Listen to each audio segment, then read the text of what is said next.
All right, today we are tackling a card that, let's be honest, makes a lot of people just a little bit nervous. The Three of Swords. It's famous for being one of the scariest cards in the deck, but what if there's a whole other story hiding behind all that heartbreak?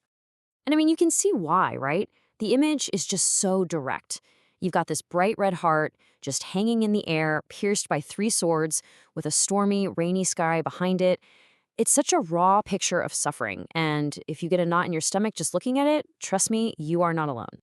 But today, we're going to pull this card apart. We're going to look at what it traditionally means, break down its symbols, and then put it all back together to find a much more empowering message. We've got a roadmap to get us from fear to a real understanding. Okay, so first things first, we have to acknowledge this card's reputation. Let's not try and pretend this is an easy one. The traditional meanings are, well, they're painful for a reason. You look across all the sources, and the message is pretty consistent. This card talks about some of the toughest things we go through as people. It points directly to that feeling of sorrow and pain that comes from betrayal, from division, from something you loved being torn apart. So, yeah, it's completely valid that this card feels heavy.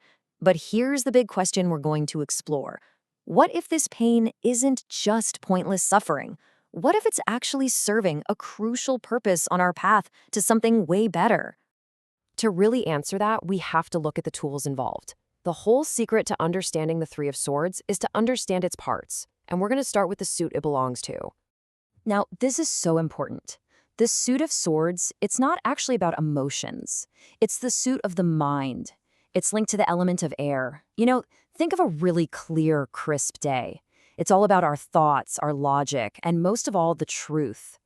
These swords are blades of mental clarity. And this slide just lays it out perfectly. The suit of cups, that's our deep, watery emotions and feelings. Pain in the cup suit is purely emotional. But the swords, their pain comes from a completely different place. It comes from the cold, hard, undeniable truth that our mind delivers. Okay, on to the next piece of the puzzle, the number 3. In tarot, numbers tell a story of development. They aren't just random. So what's the deal with the number 3? The number 3 is all about that moment when an idea becomes real. It's about understanding, when something that was just a thought finally takes a solid shape that you can actually see and deal with. It's a thought manifesting into reality. So let's put it all together now. We have the swords, which stand for sharp, intellectual truth, and we have the number 3, which represents that truth becoming a concrete, undeniable understanding. What do you get when you mix those two?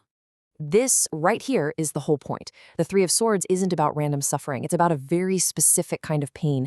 The pain that happens when a necessary truth finally cuts right through an illusion we've been holding on to.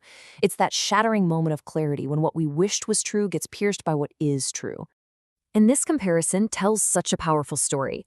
Look at the Three of Swords next to the card that comes right before it, the Two. In the Two of Swords, the figure is blindfolded, right? They're actively choosing not to see the truth, creating a stalemate. But in the 3, that blindfold is gone. The truth has arrived, and it can't be ignored. Exactly. The Two of Swords is all about being stuck, avoiding the issue, living in this fragile peace that's built on denial. The Three of Swords is the shattering of that false peace. It's the moment the dam breaks. And yeah, it hurts like crazy, but it's also a breakthrough. The stalemate is finally over. And this brings us to the most empowering part of this whole explainer. If the Three of Swords is a painful breakthrough, then what's on the other side? Well, it's the path to real, genuine healing. You see, this card is not the end of the story. It is the painful but absolutely critical first step. A difficult truth comes out, the illusion shatters, and it hurts. But think about it. You can't heal a wound you refuse to even look at. This moment of clarity, that rain in the background, it's like a cleansing shower that washes things clean so that true recovery can finally begin. So let's wrap this up. The pain of this card has a purpose. It brings a difficult but essential dose of clarity. It's not a permanent state of sadness. It's a breakthrough moment. It's that painful release from illusion that clears the ground so that real healing, radiant new health, and even new abundance can finally start to grow. And that leaves us all with a pretty big question. This card is never easy to get, but it's incredibly powerful. It asks us to be brave, to look at our own situations and ask, What illusion needs to be pierced? What painful truth, if I could just accept it, would be the key to unlocking my own path to healing? Hey, if this explainer helped bring you a little more clarity today, do me a favor and hit that subscribe button, give it a like, and let me know what you think in the comments. Thanks for tuning in.